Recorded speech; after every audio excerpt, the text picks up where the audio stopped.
नमस्कार, सुप्रभात। कार्यक्रम ग्रह नक्षत्र और आप में मैं लवीना आप सभी का स्वागत करती हूँ। दर्शकों, आज के दौर में कई ऐसे लोग हैं जो रोगों और कर्ज से परेशान हैं। जैसे कि आज है मंगलवार का दिन, तो आज के इस कार्यक्रम में त्रिपाठी जी आपको बताएंगे कि हनुमान जी की कृपा से और हनुमान जी की पूजा से कैसे आप कर्ज और रोगों से मुक्ति पा सकते हैं। साथ ही साथ हनुमान जी की पूजा आराधना में हमें किन बातों का खास ध्यान देना चाहिए। साथ ही त्रिपाठी जी आपको ये भी बताएंगे कि 12 राशियों का राशिफल क्या कहता है और आज के दिन का क्या है शुभ रंग और शुभ अंक। मंगलवार को हनुमान जी की भक्ति दिलाए कर्ज और रोगों से मुक्ति। हनुमान जी के पूजन में रखें विशेष ध्यान, मिलेगा सुख समृद्धि और सम्मान।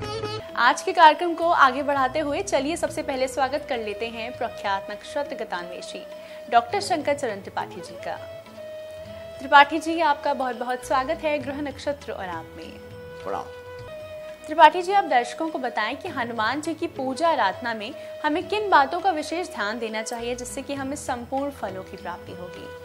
चिरंजीवो 10 मूर्ति तो 10 चिरंजीवियों में रुद्रावतार स्वयं हनुमान है। और कर्ज मुक्ति हो या शिव द्वारा, ब्रह्मा द्वारा, विष्णु द्वारा कुअंक यानी केवल अभागेपन का सूचकांक लिख दिया हो विधाता ने, तो भी तेरे तपे उत पै न महेश, जिसे हनुमान स्थापित कर दे उत्पय न महेश, उसको महादेव भी नहीं उसको बिगाड़ सकता उसका कुछ। अथपे तीर को कपिजे घर खाली, स्मरण मात्र से हनुमान के स्मरण मात्र से जब से तो जाने कितने लाभ आपको मिल जाएंगे। को नाम फटे मकरी केस जाले, your problems will be taught, विदीर्ण हो जाएंगी आपकी समस्याएं। कदाचित हनुमान को ब्रह्मनिष्ठो तपोनिष्ठम, ब्रह्म का चिंतन करते हुए तपस्या में आरूढ़ हो हनुमान के, रुद्राति कपिपुंगव, वानरों में श्रेष्ठ ही नहीं सर्वश्रेष्ठ और बुद्धिमान, ज्ञानियों में अग्रगण्य, रोग मुक्ति ऋणम मुक्ति सद्या कपि प्रयोजयात्, तत्काल रोग से मुक्ति, कर्ज से मुक्ति का मार्ग अगर कोई देवता समस्त देवताओं द्वारा विरचित अंकों को विलोपित कर स्थापित करने की हैसियत प्राप्त रखता है तो वो 10 चिरंजीवियों में एक हनुमान है। दर्शकों, आज है तारीख 8 अगस्त और दिन है मंगलवार। आइए जान लेते हैं क्या कहता है 12 राशियों का दैनिक राशिफल। साथ ही साथ उनके लिए आज के दिन कौन से उपाय होंगे लाभकारी। त्रिपाठी जी, दर्शकों को बताएं कि मेष से कन्या राशि के जातकों के लिए आज का दिन कैसा रहेगा। साथ ही साथ उन्हें आज के दिन कौन से खास उपाय करने चाहिए। 12 राशियों में देश काल और परिस्थिति के अनुरूप देखो क्या मिलता है। रोग निवृत्ति जैसा चिंतन महसूस नहीं करेंगे, होगा रोग निवृत्ति, पूर्णता स्वस्थ कर देता है ये नक्षत्र वृष।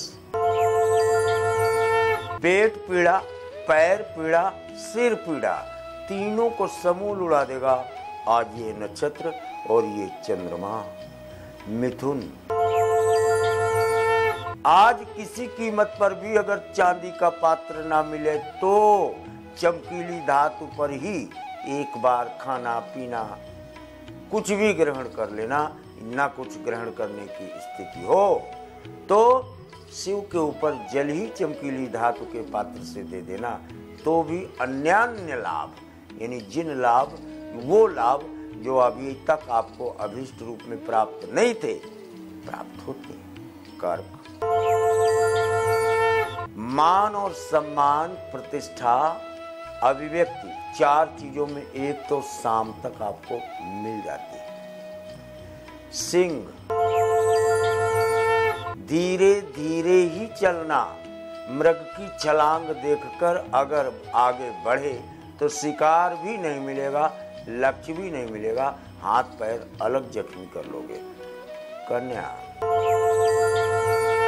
महान कार्यों के लिए बहुत बड़ा चिंतन, बहुत बड़ी योजना आज बनाएंगे, लेकिन प्यार में और व्यापार में दोनों में स्थायित्व तो नहीं, विचलन बना रहेगा।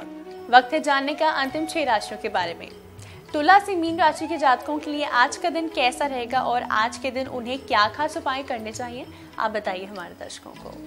चाहे जहां जाओ और चाहे जिससे मिलो और चाहे जितना दांत निकाल कर मुस्कुराने का प्रयास करो, आज हंसी नहीं निकलेगी मुंह से, दबाए रह गए नक्षत्र। वृश्चिक, आज जैसे मैं मुक्त हो गया इस धरा से, आकाश मंडल में उड़ रहा हूँ, unattached from anybody and flying like a kite, ऐसा महसूस करेंगे आप। धानु,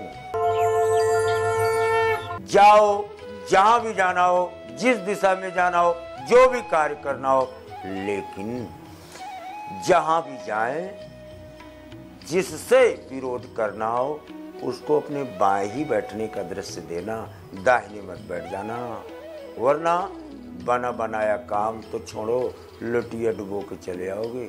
मकर, पानी से आज बचना खतरा है, सरेआम कहीं भी फंस जाएंगे आज, क्योंकि आज का चंद्रमा आपको घेरने का प्रयास करेगा, कालिख लगाने का प्रयास करेगा, भिगाने का प्रयास करेगा, अपयश से। कुंभ,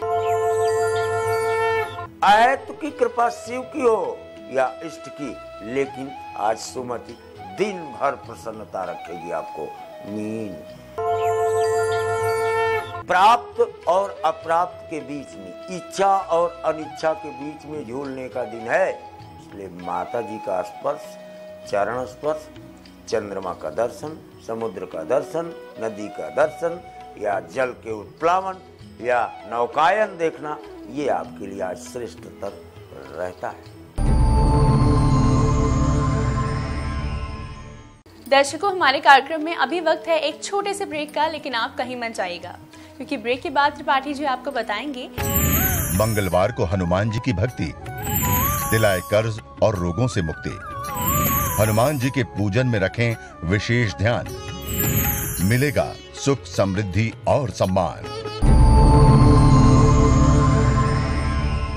दर्शकों, आज के इस एपिसोड में हम आपको बता रहे हैं कि कैसे हनुमान जी की कृपा से आप कष्टों से मुक्ति पा सकते हैं।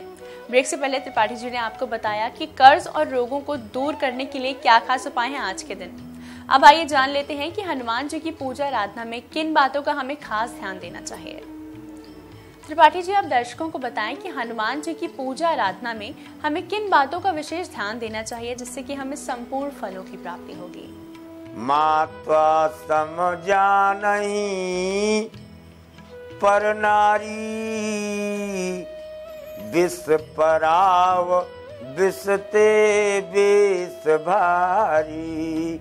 दूसरे के धन को प्राप्त कर। हमारे साथ जुड़ेंगे पद्मेश जी और वो हमें बताएंगे कि आज के दिन तरक्की पाने के क्या खास उपाय हैं, साथ ही पारिवारिक सुख शांति के लिए आज के दिन क्या खास उपाय आप कर सकते हैं। बने रहिए हमारे साथ कार्यक्रम ग्रह नक्षत्र और आप में। अगर आपको नहीं मिल रही उन्नति, घर परिवार में नहीं है सुख शांति, वो अचूक उपाय जो दिलाए समस्याओं से मुक्ति। हमारे साथ जुड़ चुके हैं पद्मेश जी और वो आज हमें बताएंगे कि पारिवारिक सुख शांति के लिए, साथ ही तरक्की पाने के लिए आज के दिन क्या खास उपाय करने चाहिए। तो चलिए सबसे पहले उनका स्वागत कर लेते हैं। पद्मेश जी, आपका बहुत बहुत स्वागत है ग्रह नक्षत्र और आप में। नमस्कार। परमेश जी, कई लोग ऐसे भ्रम में रहते हैं कि उनकी तरक्की नहीं हो रही या तरक्की में कोई रुकावट आ रही है। तो तरक्की पाने के लिए और इन समस्याओं को दूर करने के लिए आज के दिन क्या खास उपाय हैं, आप बताइए हमारे दर्शकों को। ये संपूर्ण विश्व का एक प्रश्न चिन्ह है, भारत का ही नहीं, जहां कहीं भी मैं जाता हूं देश के बाहर भी, तो लोगों के मन में आता किसी ने मेरे ऊपर ब्लैक जादू कर दिया है, कुछ करा दिया है, किसी ने कोई टुटका कर दिया है, कहीं तो मेरे ऊपर भूत प्रेत की तो छाया नहीं है। इस प्रकार का अंधविश्वास इस संपूर्ण जगत में है। और अंधविश्वास जब आपके मन में हो जाता है तो कई बार आप ठगे जाते हैं, कई बार आप किसी बाबा के चक्कर में फंसते हैं, कभी किसी तांत्रिक के चक्कर में फंसते हैं। आपके घर का धन, सम्मान, बहुत कुछ आपको चुकाना होता है। मैंने अपने 55 वर्ष के ज्योतिष के अनुभव ये किया कि इनका कोई अस्तित्व ही नहीं है। अगर आपका वक्त अच्छा चल रहा है तो आपका इस पर कोई प्रभाव नहीं पड़ेगा। शास्त्र हमारा कहता है, हम शास्त्र की बात करते हैं कि अगर आपके ऊपर किसी प्रकार की बाधा है, अगर है, तो आप अपने घर के दर्पण में, जो घर में शीशा लगा हुआ है जिसमें आप रोज बाल काटते हैं, श्रृंगार करते हैं, उसके सामने खड़े हो जाइए। आपको अपना चेहरा धुंधला दिखाई देगा, आपको अपना चेहरा धुंधला दिखाई देगा। उसके बाद में सीधे अगरबत्ती आप जला लीजिए, कोई भी सुगंधित अगरबत्ती जला दीजिए, तो आपको अपना चेहरा जरूर से ज्यादा सुंदर दिखाई देने लगेगा। अगर ऐसा आपको कुछ दिखाई दे रहा है, आपके मन में इस प्रकार की भावना है, कई बार ऐसा हो सकता है कि आपका अंधविश्वास आपके अचेतन मस्तिष्क पर इतना प्रभावशाली हो जाएगा कि आपको ऐसा ही दिखाई देने लगेगा। आपको कई बार हमको लगता है, कई युवतियां मेरे पास आती हैं, कई बच्चे आते हैं, तमाम लोग के साथ मुझे ऐसा लगता है कि मेरे साथ में कोई बाधा है, मुझे ऐसा लगता है। तो मैं उनसे कहता हूं कि आप माता पिता के साथ आइए, फिर उनको समझाता हूं कि ऐसा कुछ नहीं है।